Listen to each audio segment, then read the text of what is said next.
한 사람의 가치는 얼마나 될까요? 누가 계산을 해봤더니 어림잡아 51억은 된다고 했습니다. 좀 뭐한 이야기입니다만은 이 안구 한쪽에 1억이라고 하니까 두 개가 다 있으면은 2억이죠. 신장은 3천, 심장은 5억, 간을 이식하는데 1억. 그러니까 신체 부분마다 이렇게 따져보니까 최소한 그 정도의 값어치는 된다. 최소한입니다. 그러니까 우리가 이렇게 좀 값이 나가는 사람들입니다. 그래도 지금 우리가 두 다리로 걸어 다닐 수 있는 사람은 최고급 자동차를 타고 다니는 사람들을 부러워할 필요가 없습니다.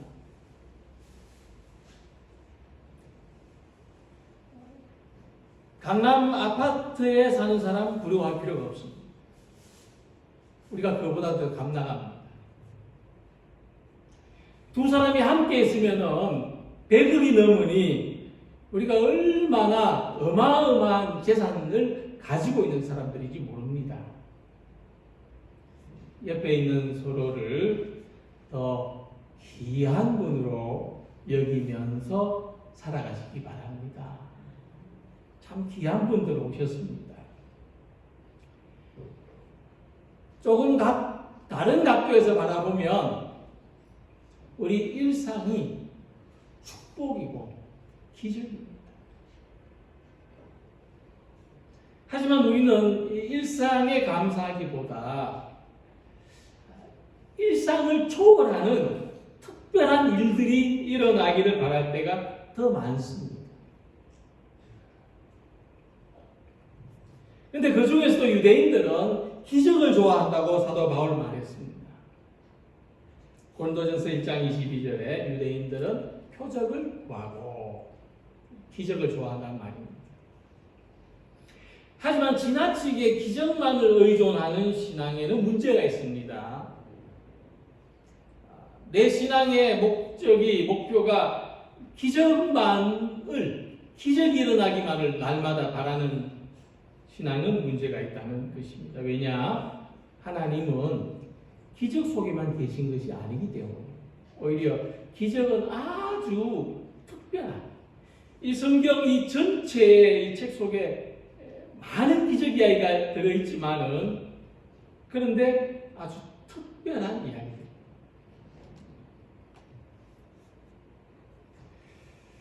엘리야에게 나타나신 하나님은 불 속에, 지진 속에, 바람 속에 나타나시지 않고 세미한 음성으로 말씀하셨다고 했습니다.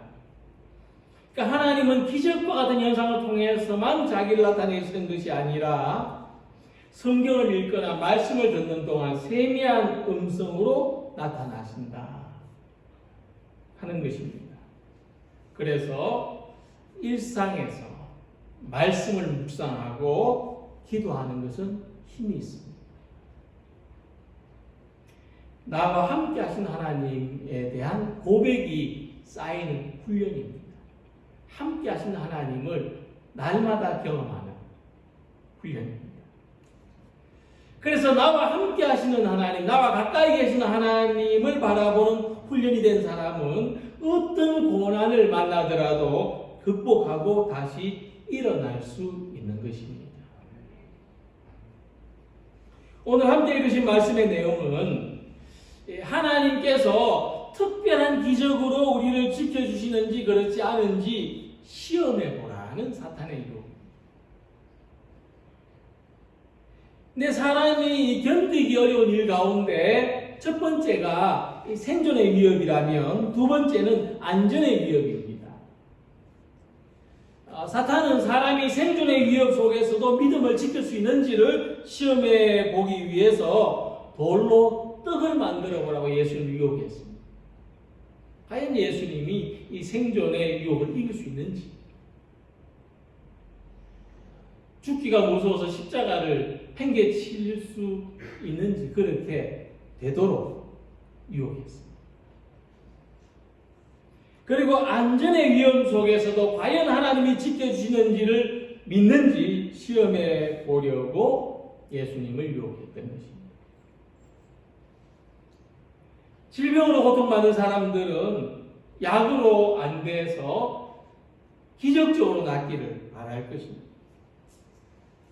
경제적인 어려움을 겪는 사람들은 자기가 하는 일로 안 돼서 경제적으로 자유를 얻는 기적을 바랄 것입니다. 또 우리도 이 교회 빈자리마다 사람들을 보내주셔서 가득 채워지는 기적을 바랍니다. 근데 그렇지 않음에도 불구하고 기적적으로 낫지 않고 경제적으로 나아지지 않고 여전히 빈자리가 남아 있음에도 불구하고 하나님께서 우리와 함께 하시는 것을 믿을 수 있는가? 지금 이 자리에 하나님의 임재를 믿을 수 있는가? 우리들이 하나님의 은혜로 다시 마음이 뜨거워지고 우리의 상황은 아무것도 아니며 오직 믿음으로 모든 것을 할 수 있다는 새 희망으로 가득 채워질 수 있는가? 이것이 우리들 앞에 놓인 시험입니다. 그래서 시험을 이긴다는 것은 오늘도 생명 있는 것에 감사하는 것이고 지금 이 자리에 함께 하시는 하나님을 믿는 것이고 우리가 바라는 일들이 기적적으로 이루어지지 않아도 능력의 하나님을 믿는 것입니다. 이런 믿음이 어떻게 가능할 수 있을까? 사탄의 두 번째 시험을 이기신 예수님의 모습을 통해서 함께 은혜를 나누고자 합니다. 첫 번째, 마귀는 예수님을 이렇게 시험했습니다. 이에 마귀가 예수를 거룩한 성으로 데려다가 성전 꼭대기에 세우고 네가 만일 하나님의 아들이거든 뛰어내리라. 네가 하나님의 아들이라면 이 높은 성전에서 뛰어내린다 하여도 안전하게 지켜주실 것이다. 그렇게 유혹했습니다. 뛰어내리라는 것이죠. 왜 구태여 높은 데서 뛰어내리라고 할까? 마태복음 27장 42절에 보면 이 시험의 의도를 알 수가 있는데 이렇게 말씀합니다. 지금 십자가에서 내려올지어다 그리하면 우리가 믿겠노라. 이 유대인 지도자들이 예수님에게 시험했습니다. 뛰어내리라. 십자가에서 내려와라. 만약 당신이 십자가의 고난을 회피하고 지금까지 했던 말 다 취소하고 안전한 삶을 구현한다면 구세주인 것을 믿겠다. 우리가 당신을 보호해 주겠다.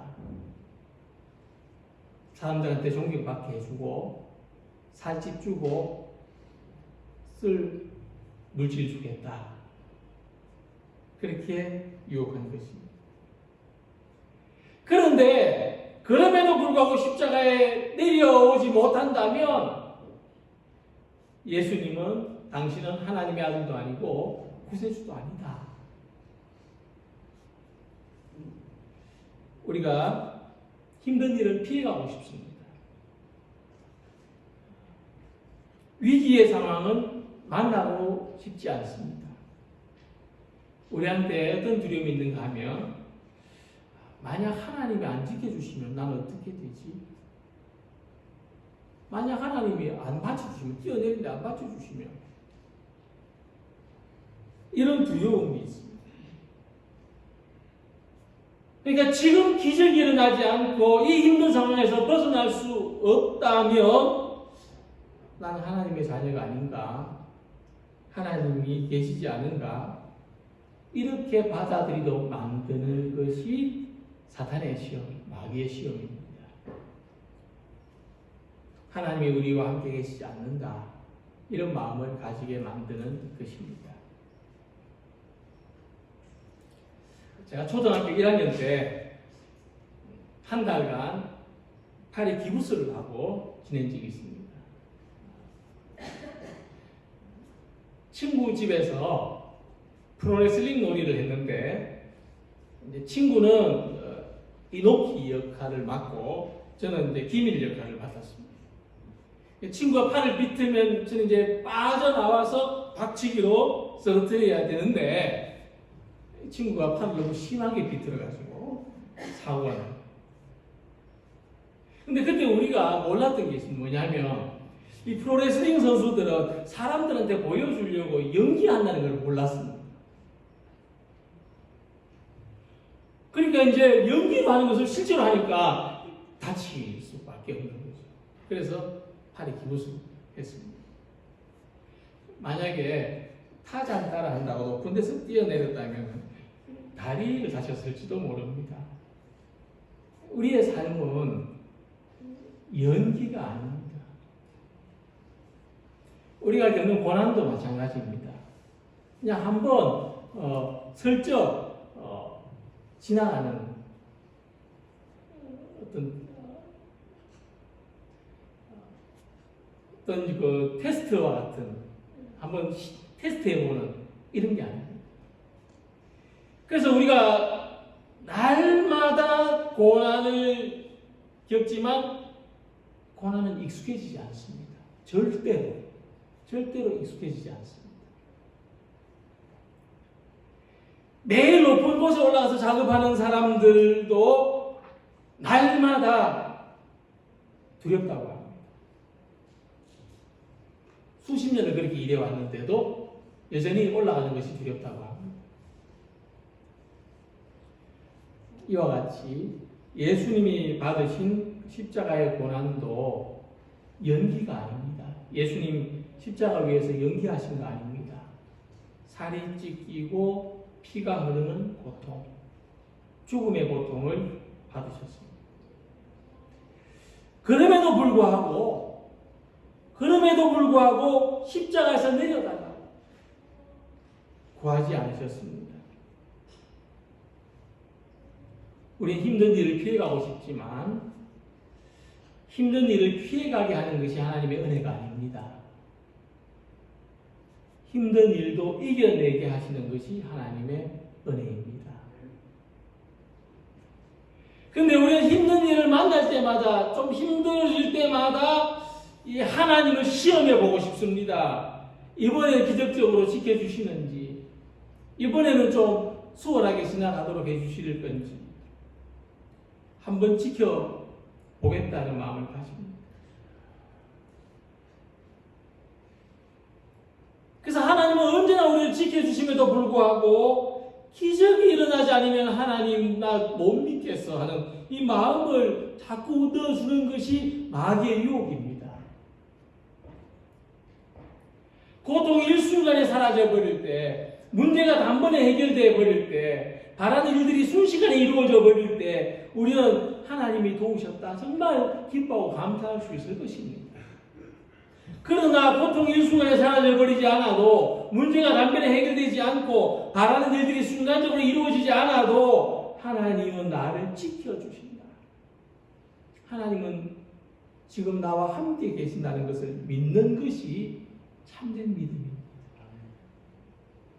정말 어려운 믿음이지만 진짜 믿음입니다. 왜냐하면 앞에 거는 누구나 다 할 수 있는 거기 때문에. 근데 그럼에도 불구하고 믿는 것은 정말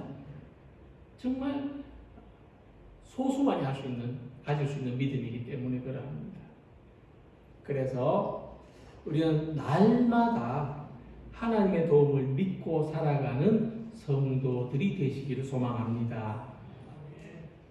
어떤 마음이냐 하면, 하나님 저한테 좀 많이 주시면 제가 헌신하겠습니다, 이런 마음이 아닙니다. 하나님 나를 드리겠습니다. 과거의 동전 같은 나를 드리겠습니다. 그러니 도와주십시오 하는 믿음을 가지시기 바랍니다.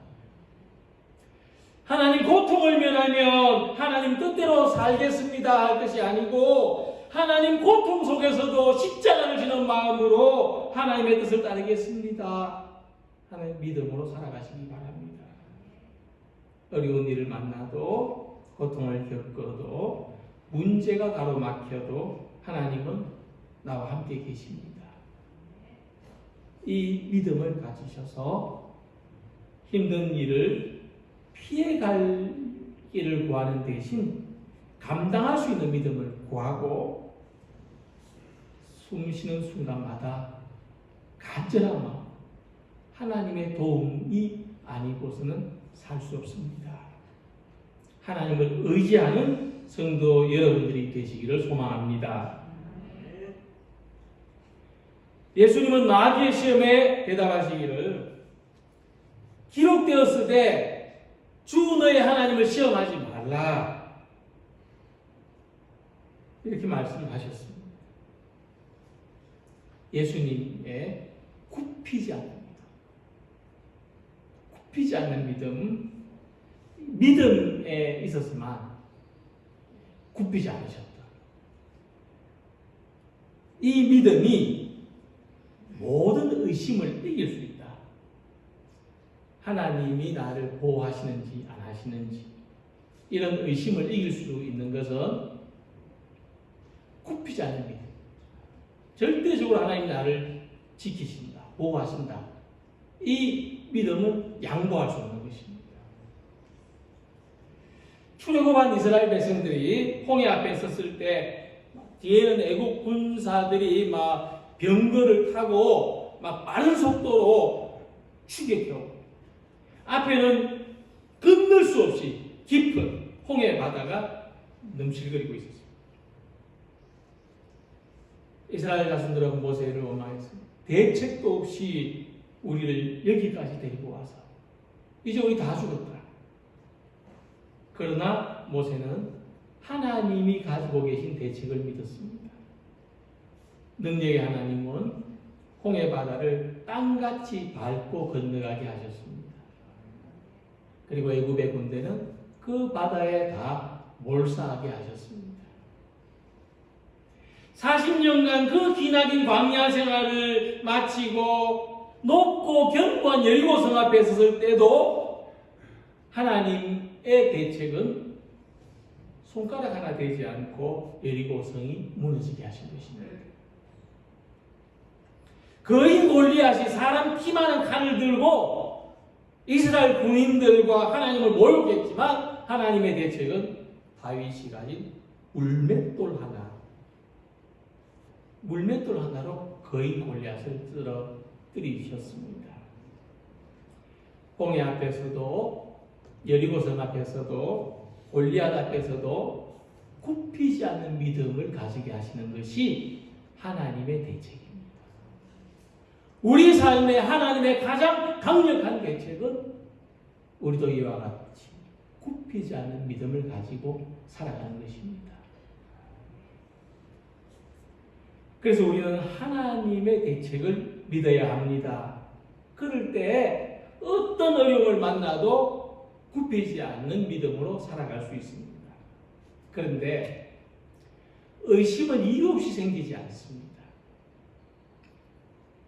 베드로가 예수님을 바라보지 않고 바람을 바라봤을 때 의심이 생겼습니다. 의심엔 이유가 있습니다. 우리에게 들려오는 말, 우리가 바라보는 환경, 우리에게 들은 어떤 늘 일정한 생각이나 느낌, 특히 부정적인 생각이나 느낌, 이런 것들이 의심의 파도를 계속해서 만들어내는 겁니다.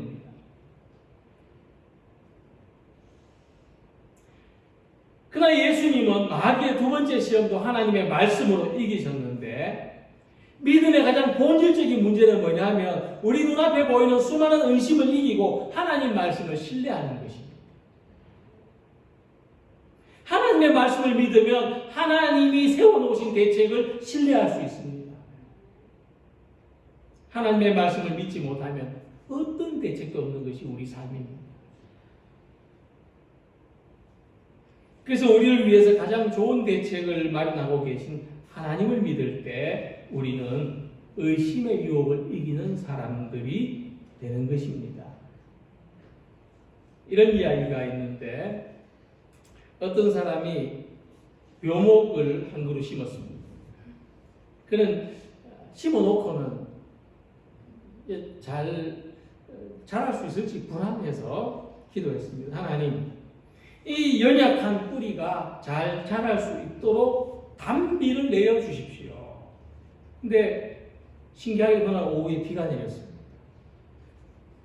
내 기도가 바로바로 응답되는구나.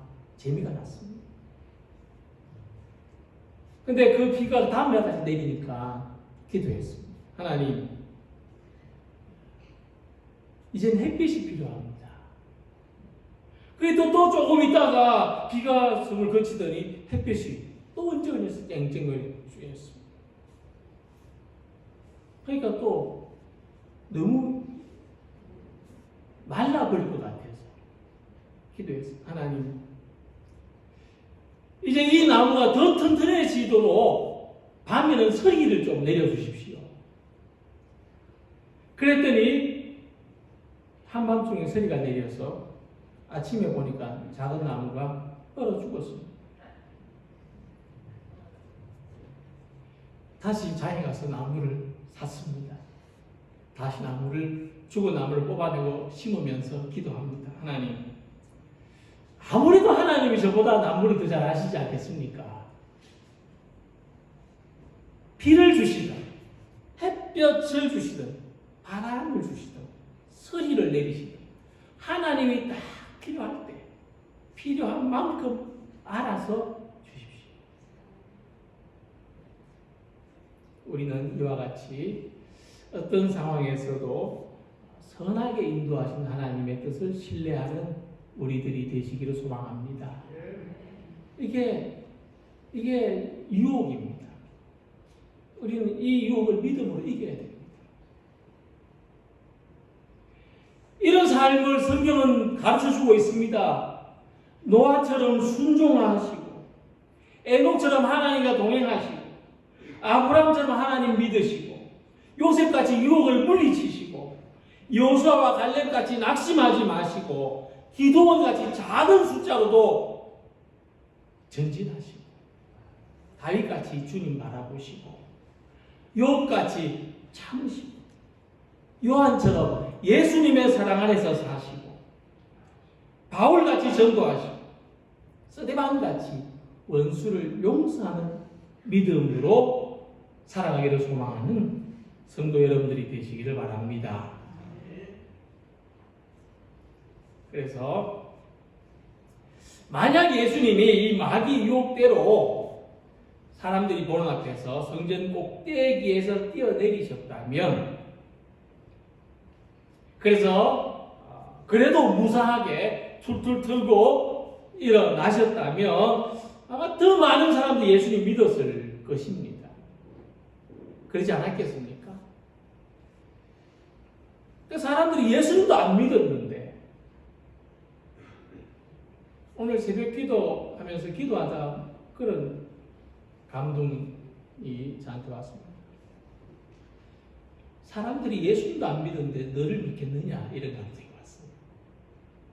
참 위로가 되더라고요.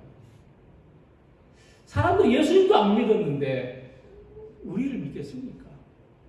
우리가 전도할 때, 우리가 선한 마음으로 살아갈 때, 이런 우리들의 순수함, 우리의 믿음을 믿어주겠습니까?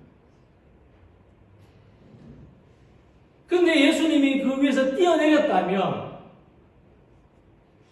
아마 믿었을 겁니다. 와 하고 몰려들었을 것입니다. 근데 그들은 예수님이 십자가의 고난을 당하신 것은 믿지 못했을 것입니다. 그것은 믿었어도 십자가에 달리신 예수님은 못 믿었을 겁니다. 왜냐하면 이번에도 하나님이 손으로 받쳐주셔서 예수님은 안 아프실 거야, 지금 연기하고 있는 거야, 아마 그렇게 생각했을 겁니다. 그래서 우리도 이처럼 성전 꼭대기에서 뛰어내릴 때 무사하기를 바랍니다. 찾기 부딪혀도 거뜬하기를 기대합니다. 그런데 예수님이 그것을 원하시지 않았습니다. 예수님 우리한테 이렇게 살아라고는 안 하셨지만 예수님은 그렇게 사시지 않았습니다. 예수님은 어떤 일이 있어도 너는 안전해라. 너는 아프지도 말고, 너는 다치지도 말고, 너는 문제에 휘말리지도 말고, 너는 항상 안전하라. 편안해라. 그런 마귀의 유혹을 물리치고 그토록 말리는데도, 사랑하는 제자들이 붙잡는데도 십자가의 길을, 고난의 길을 가셨습니다. 우리도 나는 힘들지 않고, 나는 수고하지 않고, 나는 언제나 편안히 안전히 있는 가운데 바라는 모든 일들이 좀 잘 됐으면 좋겠다. 교회도 잘 되고, 가정도 잘 되고, 하는 일도 잘 되면 좋겠다. 이런 마음이 있다면 이것은 마귀가 유혹하는 것입니다. 우리를 아무것도 하지 않도록 만들려고, 아무것도 못되게 하려고 유혹하는 것입니다. 그래서 베드로가 말씀했습니다. 사랑하는 자들아, 너희를 연단하려고 오는 불시험을 이상한 일을 당하는 것 같이 이상히 여기지 말고, 오히려 너희가 그리스도의 고난에 참여하는 것으로 즐거워하라.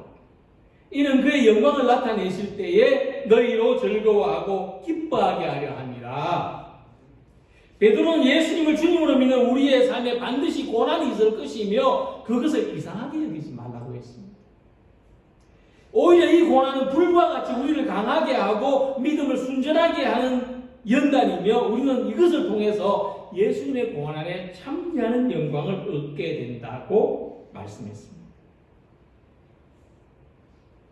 지금 우리의 상황은 많은 것이 어렵고 힘든 상황입니다. 개인적으로든 또 국가적으로든 전 세계적으로, 또 물론 공동체는 또 말할 것도 없고. 근데 힘들고 어려운 거 누가 좋아하겠습니까? 저도 안 좋아합니다. 힘들고 어려운 것을 피하기 위해서 예수 믿었는데 또 다른 힘든 일이 기다리고 있다면 우린 좌절감을 느낄 수밖에 없습니다. 예수 믿었는데도 그렇다면 좌절할 수밖에 없죠. 구원이 없어 보입니다. 그런데 이제 우리의 고난은 새롭게 해석되어야 됩니다. 이 고난은 알고 겪는 고난입니다. 알고 겪는 고난입니다. 소망 있는 고난입니다. 주님이 받으신 영광에 참여할 고난입니다. 마침내 기쁨으로 변화될 고난입니다. 우리는 이것을 알고 겪어야 됩니다. 그렇다면 우리는 더욱 힘을 내서 지금 우리가 해야 될 일을 하고 주님을 믿는 일에 더욱 열심을 가져야 됩니다. 이 고난이 기쁨으로 변화될 소망을 가지고 살아가야 합니다. 하나님께서는 우리가 끊임없이 고통에 시달리도록 내버려 두시는 것이 아닙니다. 고통에서 영광에 이르는 길을 발견하기까지 잠시 기다리시는 것이라 생각하시기 바랍니다. 그래서 예수님은 십자가의 고통을 감당하기까지 해야 할 일을 하시고 믿음의 길을 걸어가셨습니다. 예수님은 그분이 하나님의 아들인 것을 자랑하거나 그것을 내세운 것이 아니라 고난을 받으면서도 하나님의 뜻을 이루고자 애쓰셨습니다. 그 이유가 뭡니까? 우리들도 고통 속에서 영광되게 하시려고, 고난이 기쁨이 되게 하시려고, 그 어느 순간에는 우리의 모든 고난이 다 씻겨 내려가고 영원한 기쁨과 위로와 평안과 안식과 하나님의 어루만지심이 있는 그 영광된 삶을 누리게 하시려고, 고통 속에서도 어떻게 하나님을 믿는지를 가르쳐 주시고 보여주신 것입니다. 마귀는 거룩한 것을 이용해서 안전 속에 머물도록 유혹하지만 하나님은 거룩한 삶을 실천하며 살아가기를 원하십니다. 힘든 일을 혼자 피해 가려고 하지 않는 것입니다. 대책이 없는 상황에서도 하나님이 대책인 것을 신뢰하고 굽히지 않는 믿음을 가지는 것입니다. 어려운 현실 속에서도 지금 해야 될 일을 묵묵히 감당해 나가는 것입니다. 우리는 이렇게 할 수 있습니다. 이렇게 살아가라고 우리를 모으셨기 때문에 그렇습니다. 이제 우리의 삶은 하나님이 지켜주시나 지켜주시지 않나, 함께 하시나 함께 하시지 않나를 시험해 보는 것이 아니라 모든 상황 속에서도 언제나 함께 하시는 것을 믿고 이 믿음을 지키고 일상의 기적을 발견하고 내가 호흡마저도 감사하는 마음으로 살아가는 우리 모든 성도들이 되시기를 주님의 이름으로 기원합니다. 기도드리겠습니다.